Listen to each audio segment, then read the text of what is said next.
साईंकर सब संसर्ग मिलवा निश्चित भाव में कष्टकर काम से साई को कृपा मिली आम साई विषय किसी शुणी पारुचे किसी कही पारुचे भजन गाई पारुचे भजन श्रवण कर पारुचे निश्चित भाव में यहाँ आम भाग्य से साई को से कृपा था प्रणाम करुच्ची साईनाथ महाराज को आज मुझे छोट छोट कथा आपण मान कहबी सब बेले आम जानी रखा दरकार जे आम कर्म होचे सबुठारो बड़ भूमिका आमर कर्म जो परी भाव में हम आम से भाव में फल पाइबा छोट छोट केते उदाहरण नहीं आपण मान को कहबी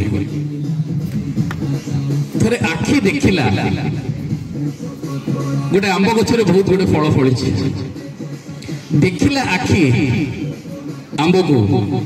किंतु से जाई पाला नहीं गला किए गोड़ गला आखि देखिला गोड़ गला तोलिला किए हाथ तोलिला आखि देखिला गोड़ गला तोलिला हाथ खाई पाला नहीं खाइला पाटी रखी पाला नहीं चली गला पेट भीतर को माली देखिला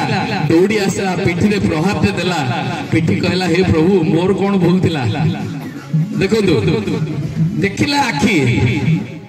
जतबेले कष्ट होला सेही आखिरु लोह बोलिला कर्म गोटे सेल्स मैनेजर बिना कौन कारण अन्याय तार कर्मचारी गोटे जाबड़ा मारला